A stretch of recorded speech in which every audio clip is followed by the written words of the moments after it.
Hello everybody to Toby Talks number 6. We've been talking about a lot of things over the last few days with a lot of announcements coming out through the Dota world, but today I want to talk about casters' careers. This is a interesting topic of late, especially with the announcement from LD today, announcing that he is focusing more on his business of Beyond the Summit, and also Malini announcing his retirement as well, stating that casting does not align with what I want from my future. So let's actually start this at the very, very beginning. We talk about why do casters even do what they do. So it's the motivation, which is the critical part. Now, are you passionate? Do you just like what you do? Do you love the attention? Either way, this motivation is what drives you, is what drives your personality every single time you cast as well. So this is integral to the reason why you turn up every single day to continue to cast. It's also the mindset that someone has when they do the casting. Do you see this as just a fun thing you do on the side? Do you see this as a hobby, which for me gives a little bit more respect to what you do? Or do you go the full hog and say, you know what, this is a job. I need to make sure I am the best at what I do, and this is the primary thing. So you need to balance your mindset about what you are doing as well as the mindset of why you do what you do. These are normally the things which casters try and juggle. Of course, they have to juggle this stuff because they get challenged a lot of the time. So the big challenging things you can have, like, it's the feedback that you normally get. This is going to be the first hurdle a caster will ever go through. Myself, I quit casting for 6 months back in Australia because I just could not take the feedback from the Call of Duty Australian community. I just couldn't do it. I felt the same thing again in the Dota world later on, and you never really get fully used to dealing with it. This is, like, caster, like, it almost kind of touches a little bit into how you just deal and manage feedback. The best gift of advice I can give to anybody out there is respect the opinions before you listen to the opinions. Now, this can't work like water off the duck's back. That doesn't happen enough. Like, eventually you're going to get soaked. But the simple thing is, you need to respect someone's opinion before you can really take it on board, and that person has to give you a reason to respect their opinion. That's why constructive criticism is normally what people ask for, because it gives you a level of respect for the person, because they take the time out to actually say things in detail and not just hatred. But hatred will still hurt you a little bit. So that's an obstacle a lot of people face.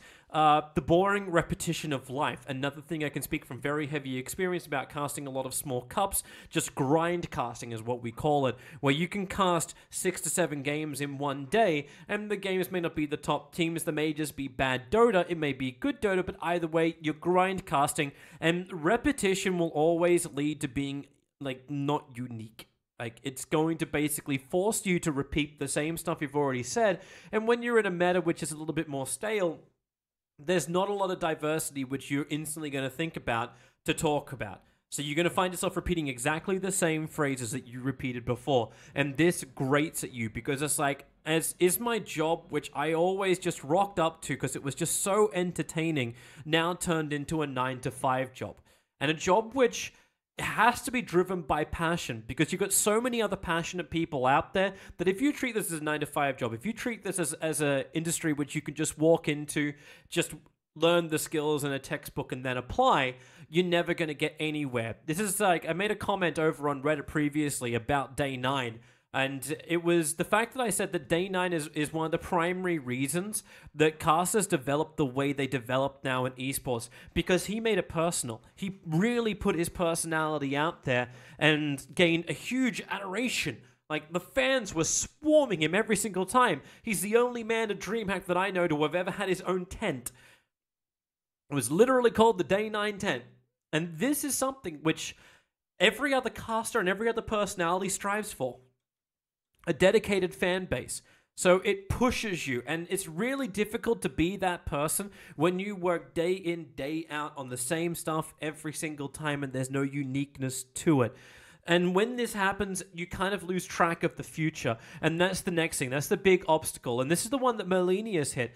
Where do you see your future after casting, after the game? Remember, games will only survive. The biggest ones will survive for 8 to 10 years, and then a second iteration will come from it. There has to be some level of development. Some games are lucky. Like for myself, I've spent 15 years or roughly that inside of Dota just because it transitioned from the Warcraft 3 mod into the Valve run Dota 2. So I kind of got lucky on that front, but a lot of other casters have to jump earlier. I jumped myself from Call of Duty into Dota 2, and I made this choice very willingly.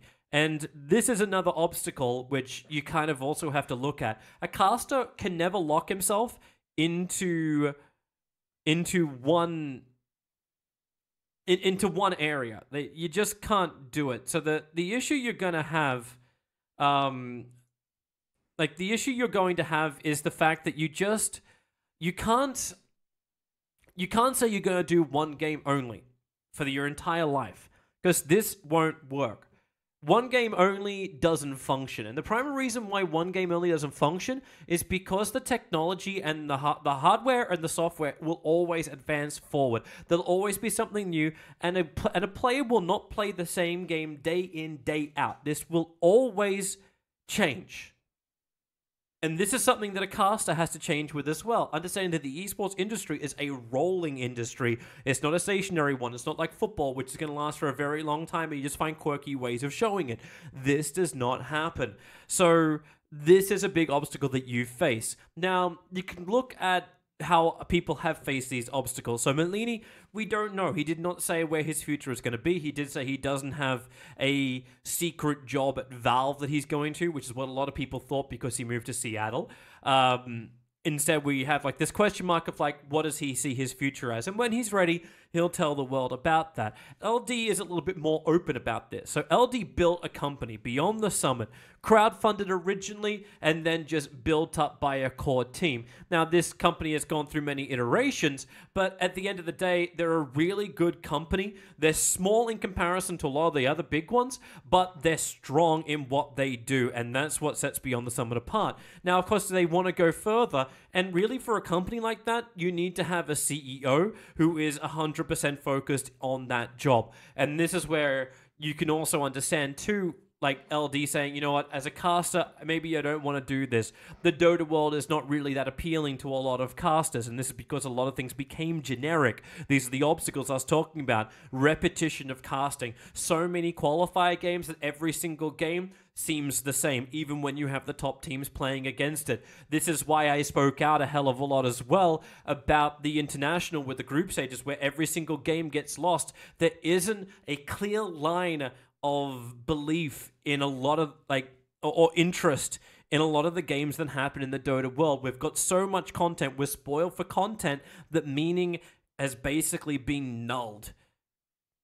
And if Dota's going to change, then both tournaments as well as games need to bring meaning back to what they're creating, what they're doing, what we're watching, or else what's the fucking point? We're going to sit there and the casters are going to be bored, and if the casters are bored, these emotions get transferred over. I know, speaking as a man who was at a lot of events recently, that you just turn up, you do the cast, and you just hope the game is good, because nothing else in what you're doing is different. Nothing is unique, nothing is unusual. And this is a very, very depressing way to rock up to a game which I felt so passionate about for so long. So you ask yourself, what do you want to change? How do you want to be better at this? How do you actually want to approach this as a scene, understanding that casters are not inspired to stay in here? I don't see Dota in my future, or I don't see casting Dota in my future. Is this an issue about what is good to cast? Or is this actually an issue about what is interesting in our own scene? A question which we should pose to ourselves and eventually formulate an answer without feeling insecure about it. Because like many, many things, you have to identify that there is a problem before you can actually work on the problem. So something to keep in mind and to spark conversation inside the comments for this video, as well as anywhere else this video does get shared. Now, I want to give a big tribute as well to the two guys I have been talking about, so LD and Malini. Malini, for me, like, I cast a hell of a lot with him. He is one of the greatest co-casters ever. Originally, he was a little bit dry and our humor didn't really match up, and still our humor doesn't match up perfectly, and that's really on me because my humor is so stupid anyway. But there is one thing that he is absolutely fantastic at. And I think there's only one person who's good at doing this as well that is not Malini, and that is Purge. And it's the fact that you can break things down that's in front of you and just decode it in still an advanced way, but not so advanced that people don't understand it. But he can still have that advanced conversation. And take that back to Synderen's actually probably one of the best at this. But Synderen's not even a full-time analyst because it's just not attractive to him. He wants to be a player. This is kind of where we sit until players who are entertaining and who actually want to develop the skills to be a commentator can actually do it. I want to reference an interview that happened over on ESPN, and it was Sadicus and Henry G talking about a lot of the CSGO pros who are now getting into casting. They rock up and they realize it's not all like candy and flowers. Like it's a hard day's work. It's a hard job to do, and this is something which I don't think a lot of players, when they do it, give it a lot of respect. Some of them do. Some of them are just doing it for fun, but they'll never do it full time. And the scene deserves better than that. Now, I'm not saying casters should not be professional players. In fact, I think professional players make the best co-casters and the best panelists, mainly because they already have the information in their heads, but they need to be trained to actually pass on this information. That's what Malini was really great at, and I almost hope Malini, if in his future he decides to actually do courses for professional players, he should do this. How do you actually take what you know and pass it on to a viewer?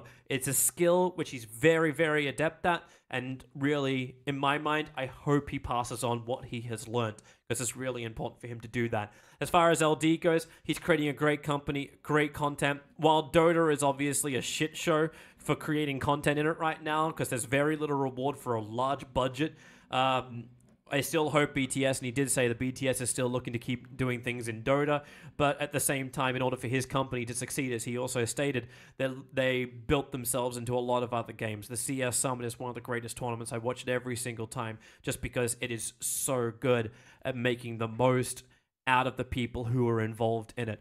So big props to everything that these guys have created.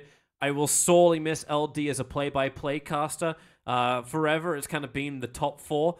It's been ODPixel, myself, LD, and Capitalist, even though Capitalist has moved a little bit more towards paneling of late.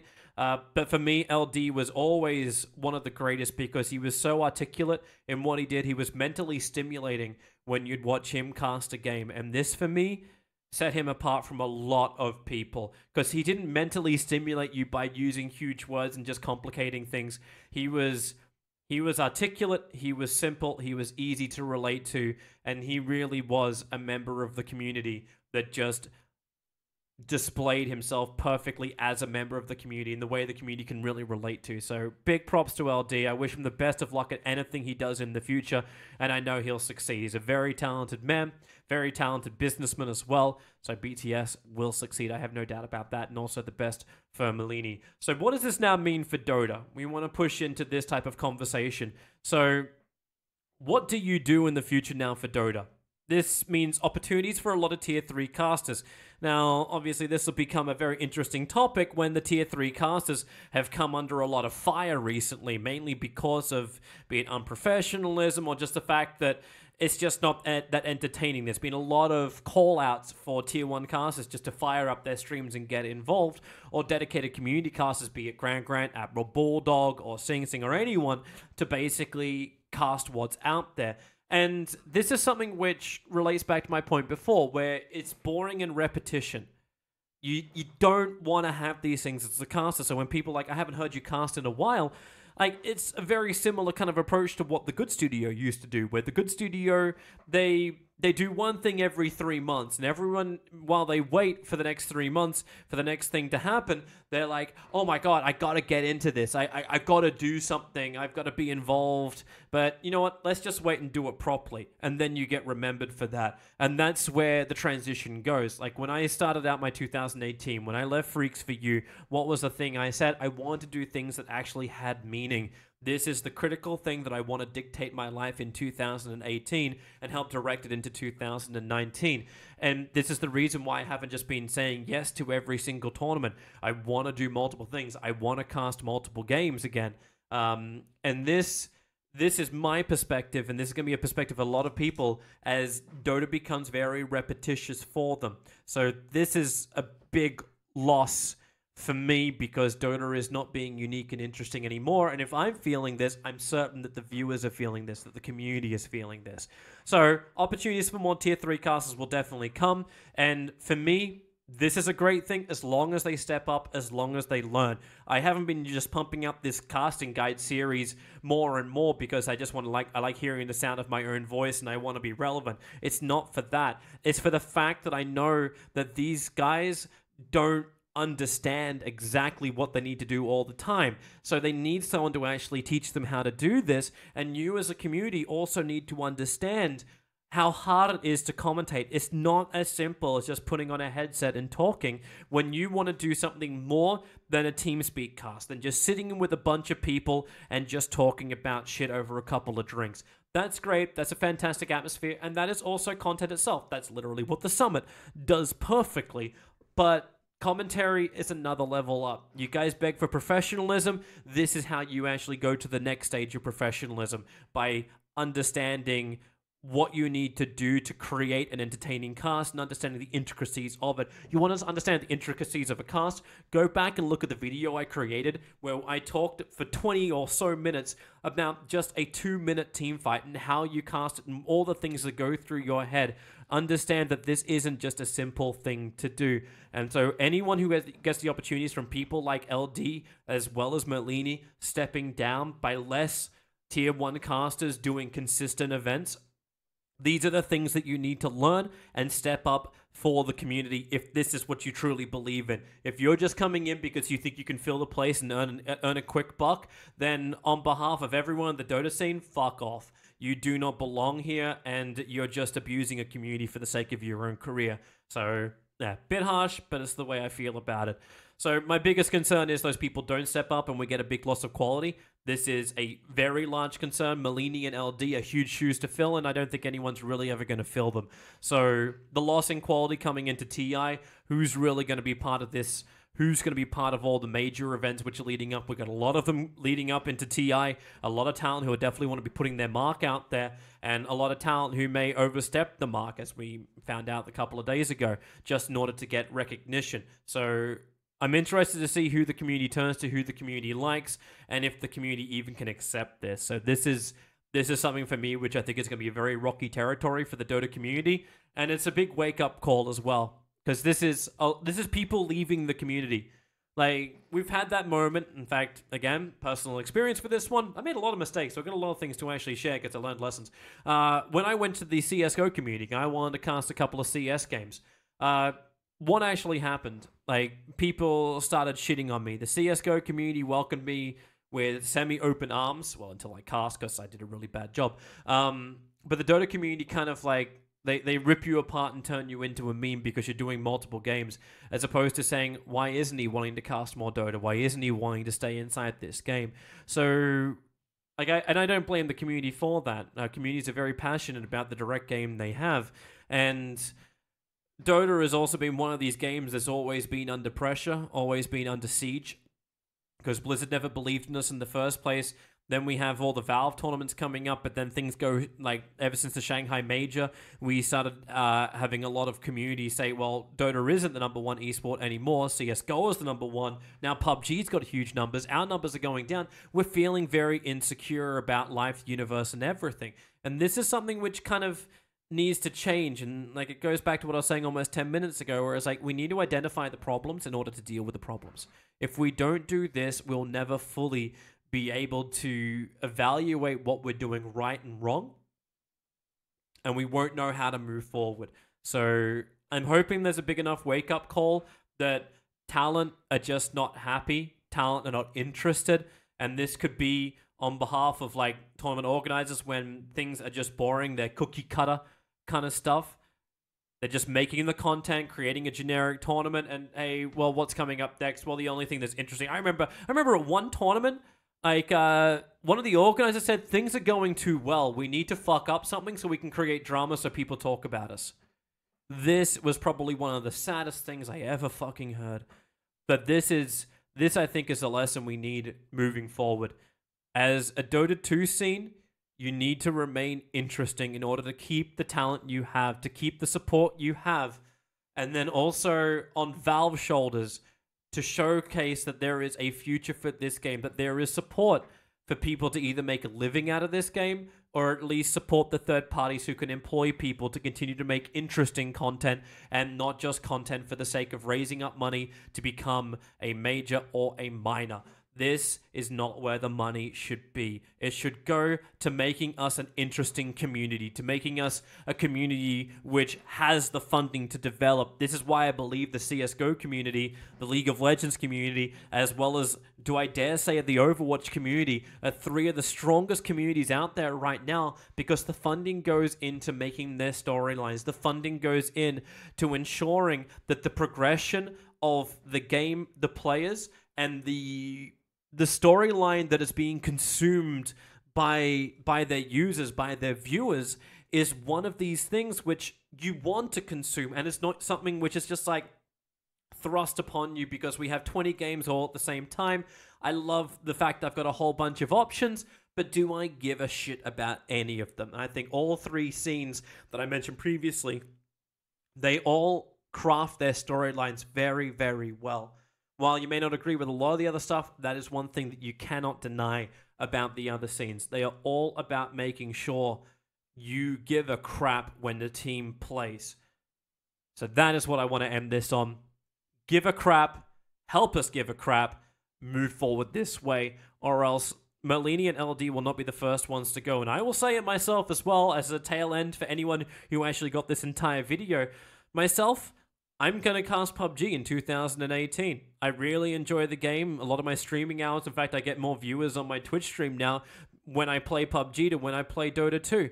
Obviously, I'm a lot better at PUBG than I am Dota 2, but this is, because I suck at Dota 2, but this is one of these things that, like, everyone's going to have to come to terms with, where casters are realizing that Dota is reaching the end of its life. When Valve removed the support from compendiums from third parties and basically shit on them for it, this is something where you understand that the money is going to start to evaporate. Like, we can talk about the ESL Facebook deal, where ESL, like Ulrich said himself, like, without the broadcasting rights, what is the point of even running anything? And when he probably said that, he probably wasn't realizing the way the community would take it. But the lesson that I think, or at least the point he was trying to get across, is it costs a lot of money to run a LAN event. And the money which Facebook is probably putting in is enough to justify the expenses that they have. And when you remove that money, the expenses are no longer justified. So keep in mind that this can be the fallout from the Facebook Twitch kind of whole debacle that ended up going on, is that ESL lose a crap ton of money. Twitch will be like, well, you're coming back to us. We're not going to pay you to come back to us. Okay, well, this is the contract you signed. You got to live with it. And good luck to all your viewership, but you're not going to have enough money anymore. So we're just going to shut down, we're going to shut down ESL 1 Dota. Because it doesn't make any sense. The prize money is too high to reach a major status, so we'll just pump in $200,000 of prize money into Dota 2, into CSGO, and oh, look, wait, where's that extra $300,000 or however much money they had to raise up? We can pump this into paying for talent, paying for venue, paying for everything else, paying for more staff. This is the type of thing that you have to understand. Where does the money go? How is it utilized? Right now, the biggest winners in the Dota 2 world are the players. The players have opportunities to play in every single qualifier for a minor and a major. This is fantastic for players. The players get more prize money when it comes to competitions throughout the years. This is fantastic for players. But who is sacrificing to make this work? The money comes out from Valve. That's great. But in order to reach that, to reach the goal to get that money, you need to raise a certain amount of money in order to actually fulfill your product. And this is very, very difficult with sponsors also now finding out the fact that, no, the broadcast rights aren't exclusive to you. Hey, Facebook, like, we can't deliver what we promised to you anymore because we can't even DMCA. People will stream our content over on Twitch and we've just lost a whole bunch of viewership, but the numbers drop and then the sponsorship gets cancelled because you didn't reach your goals. This is the potential fallout that we have to be ready for. So just understand all these points. I'm not siding on any kind of thing here. As always, the Toby Talks are meant to educate you and start your conversations up as well. We'll try and cover more. If you've got more points which you don't think I covered well enough in this, please leave the comments in the section below. If it's in a Reddit thread, I'm always watching that if this gets posted up there. Or anywhere you can reach me directly, tweet me at TobiWan Dota, and I can always just add something in for the next version. So this was Toby Talks number 6, talking about casting careers. You know what to do for all the follow shit. So thanks for watching, everyone. Hope you enjoyed the conversation, and I hope this sparks a meaningful conversation for everyone for the future of Dota.